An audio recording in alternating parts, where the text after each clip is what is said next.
Hi, Shannon Waller here, and welcome to the Inside Strategic Coach podcast with Dan Sullivan. Dan, I love picking up on things that you say, so I get to ask you about them. And you made a comment when you were visiting one of our other associate coaches workshops, is that coaching is how entrepreneurs need to look at their businesses, especially in this day and age. I thought that to be a very provocative comment.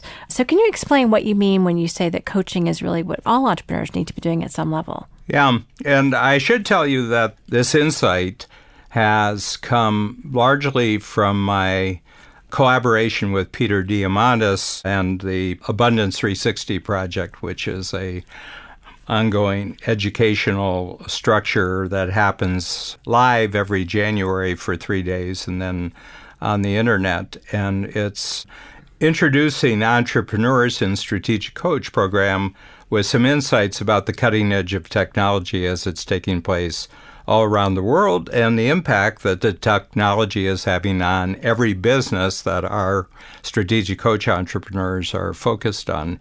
And, you know, we're in one of those great shifts in history, and I think it's the fourth. The first, going back, our ability to communicate just through language. Secondly, the ability to communicate through writing. Number three, the ability to communicate through printing, which was the great world that we were born into, the printing world. I was born in the 40s. We were living in the printing world with just the beginning of things like radio and television. We had movies. The next shift is clearly the microchip, which creates this impossible to grasp mentally internet world that we're into right now. All the emphasis that I see people talking about, it's all about technology this, technology that, and, you know, you're going to get disrupted and things are going to change and you're going to get totally blindsided unpredictably.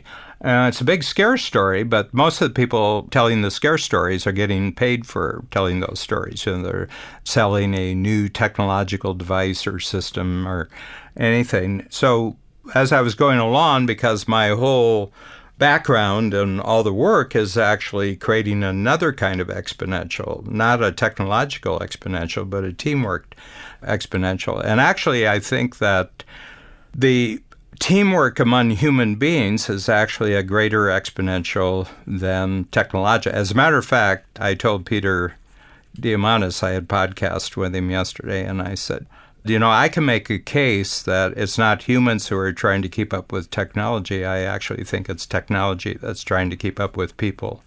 That people every day can create more kinds of unpredictable new types of results than any computer programmer ever could, you know. And they can do it instantaneously with an idea. They can do it instantaneously with a very short communication. They can do it very instantaneously with a new kind of action. And there's 7.6 billion of us. And we're just about doing different things every day, totally unpredictable. So my sense is that the great exponential for humans before we had machines was teamwork. We learned how to communicate with each other.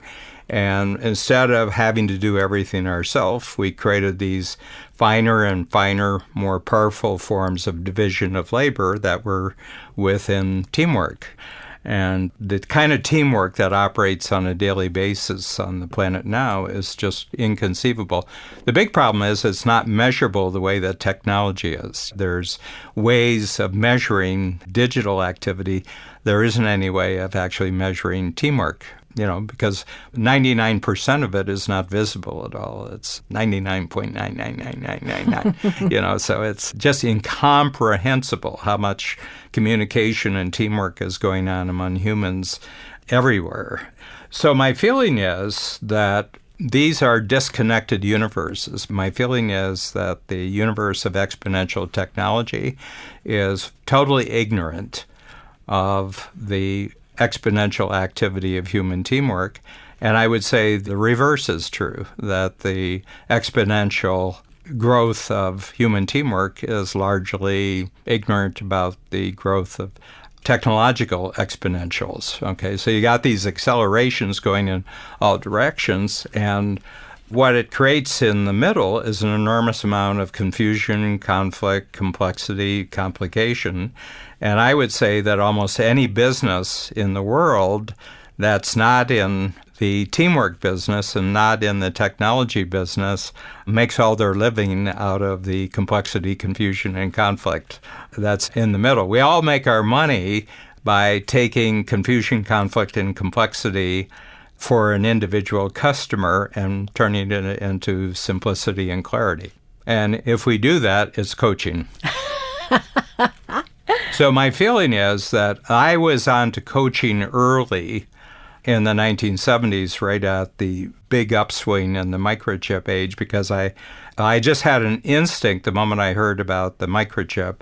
It was the invention that would disrupt and transform every other existing invention, and it would create all sorts of new inventions that we can't even conceive of right now. And all I saw was just massive complexity, confusion, conflict, complication. And I said, gosh, this is ready-made for people who have a coaching attitude.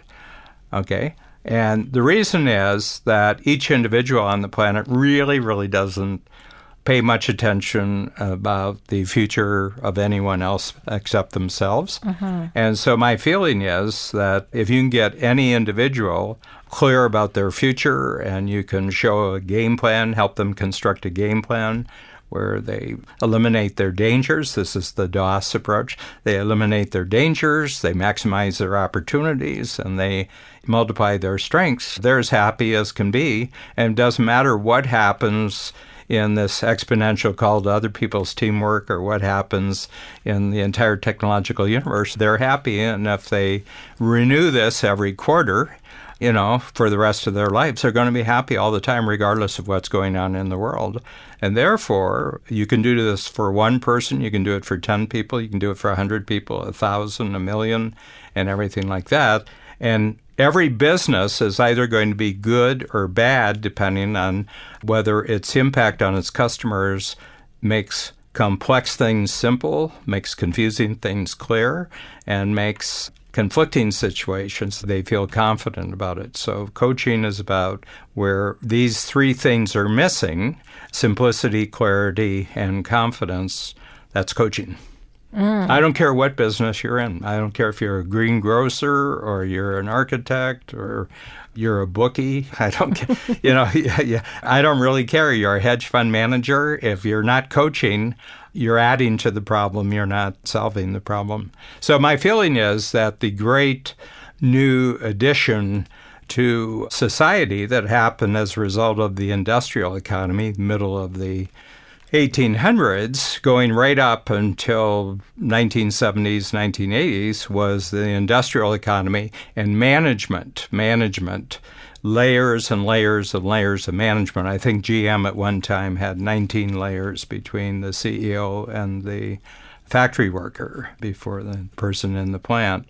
And what technology, the microchip, has done is it's taken away all those layers of management, but it didn't replace it with anything useful. And the useful thing is coaching.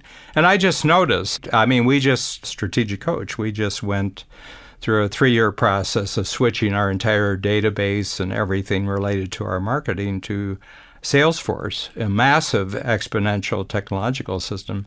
But without coaching, we would be bankrupt. Without coaching between how the exponentials of the technology could be translated to the exponentials of our teamwork. If we didn't have a coaching model in between, it would have driven us off a cliff. This is really a profound shift, and I'm sure we could talk about management versus coaching for a long time. But I want to talk about the coaching attitude, because there's a very different mindset than being just technically an expert or just very, very good at something. So I'm curious as to what you mean exactly by the coaching attitude. I have an inkling. But it's not just about what you are innately good at. There's much more to it when you go to coach someone. So can you talk about what a coaching attitude is? You become a uniquely expert and supportive and useful and unusually insightful and supportive and encouraging expert on other people's future. That's really interesting. And do people already start with some of those capabilities now? Like, as you're listening to this, if you're thinking, okay, well, I've always thought of myself as an expert. How do I become an expert in other people's futures? How can they make that jump? Well, they have to take it away from their product. In other words, most people are as useful to other individuals, and they do coaching to the degree that the other individual will buy your product, buy your service, or buy your experience, okay? But beyond that, you don't want to know anything about their future or anything. And the coaching says, regardless of what I'm selling, or regardless of whether they're going to buy what I'm selling, I'm going to help this individual have a bigger future. That's the shift, okay? So the person who is actually doing coaching activities but doesn't see themselves as a coach and really aren't seen as a coach only relate how much help they'll give another individual to the degree that the other individual will use their product or service in the future. And I, as a coach, all I want to do is sell people on their future. Okay, so that's the first thing. The attitude starts is regardless of whether somebody buys anything from me, I really, really don't care, but I would like to have an impact that they have a bigger future for themselves. Okay? And if I get smart about my business and if I get smart about who I help in this respect, I know I'm going to make a lot of money as I go along. And I'll probably keep them for long periods of time. I mean, I have 40 strategic coach clients who've been quarterly to the coach for 25 years or more. The longest is 31 years. And every quarter, these individuals come back and we put another burst into their understanding of their future. And they do all sorts of interesting things that I would never have thought of, and they're happy as can be. And they just see this as a lifetime journey. And that's coaching. Then I can introduce them to all sorts of other specialists that I know who can actually help them with specific aspects of their bigger and better future. But you're selling bigger and better futures, and it's totally about the person you're talking to. My mind's bursting in different directions here. So one of them is that there's so much exponential technology around us, that there is so much room for complexity, confusion, conflict, that we're probably going to need lots of different types of coaches. Oh, yeah. You know, Dan, you're a very particular type of coach. You're one of my coaches. I also have other coaches. A lot of people have fitness coaches. They've got health coaches. They've got relationship coaches.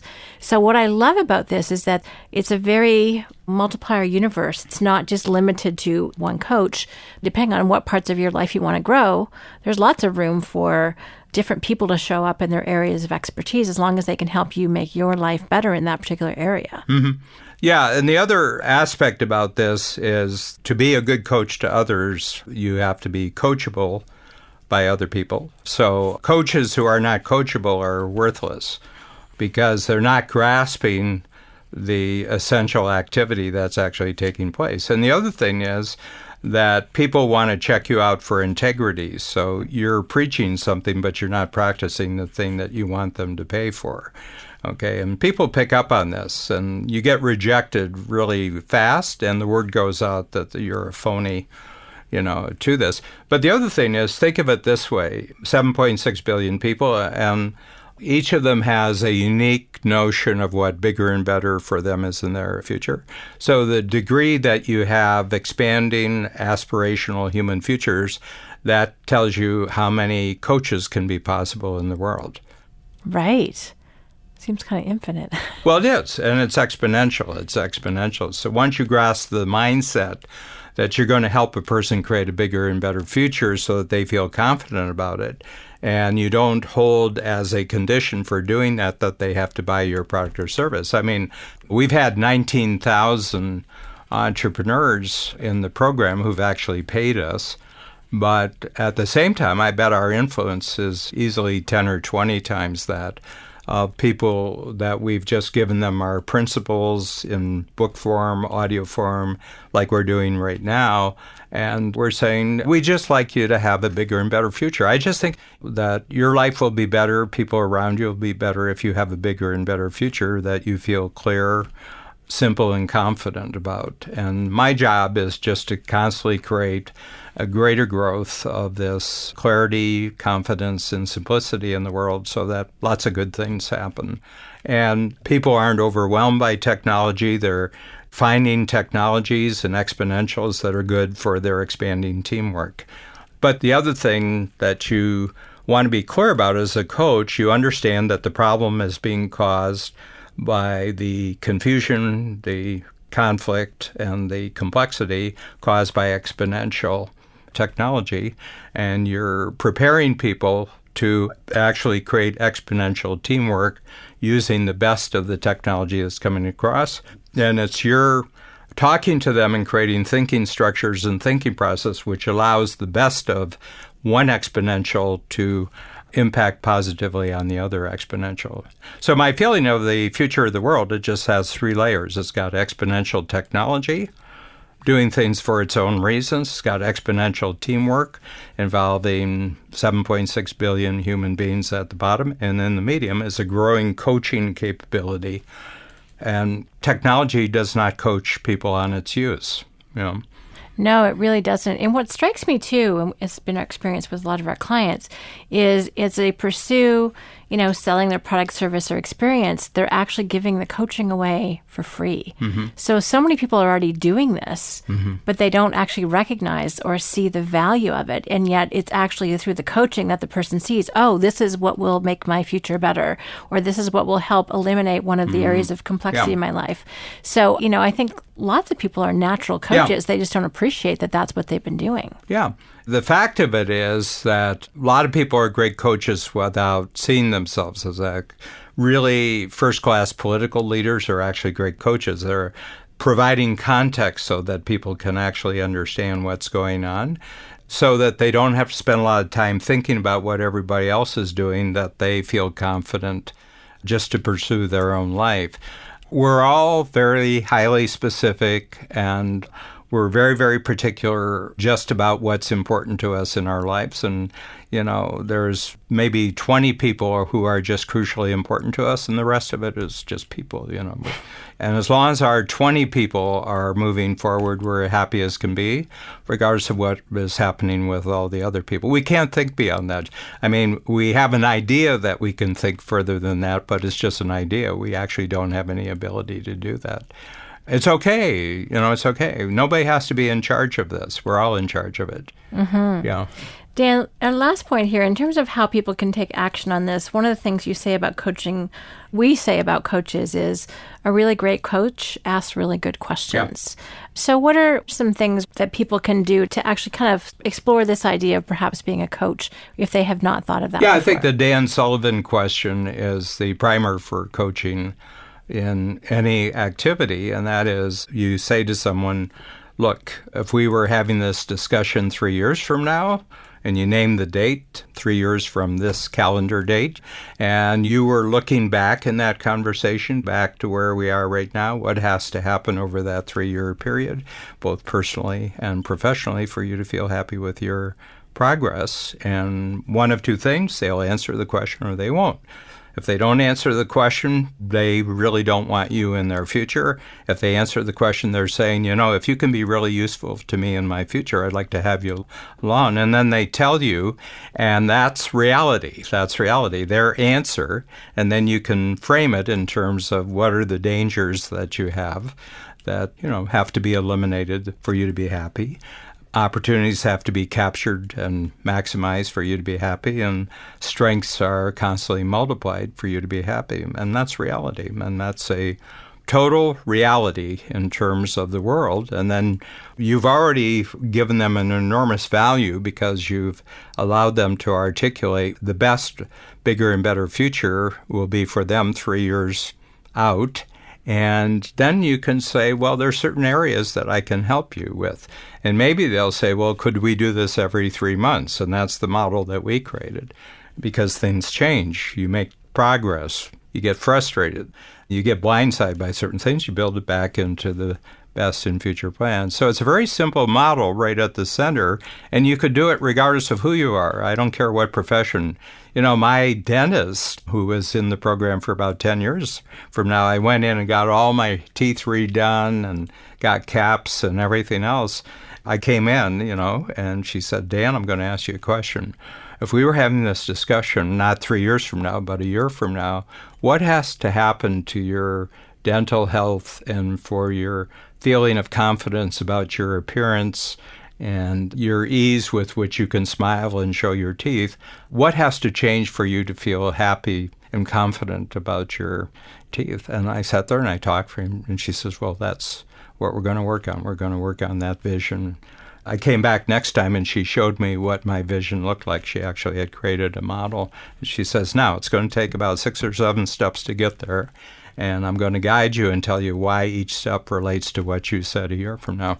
That's not a dentist, that's a coach who has a specialty in dental surgery, dental cosmetics, I love the context you just put around that, because we can all be a coach with a specialty in. Yeah. We've talked about our double shift, which is you're an entrepreneur with a specialty in rather than a professional name. But I think if everyone did that, first of all, it'd be a lot better experience that people will be creating and more of your wisdom. And it's such an incredible recipe for value creation. Yeah, well, I tell every entrepreneur now, especially the game changers, I said, the more that your business is based on the structure and process of my business, you're going to multiply by 10 times or 100 times. You've already got all the specialty skills you need, but it's not a coaching structure. So it's still about you and selling your thing into the marketplace. And I said, why don't you make it about them and what kind of future they want, and then see where the specialty you have is incredibly more useful in their bigger future than trying to sell it to them as something that they don't know why they would want to do that. I love it. Dan, I feel like you've given the answer for the future for so many people. Well, thank you very much for sharing your thinking on this. It's fascinating. Thank you. Thank you. I appreciate it. It's a thought that I've been developing, but the more people I share it with, I just think that everything in the universe is moving towards this coaching model because of the other two exponentials, the technological exponential and the teamwork exponential.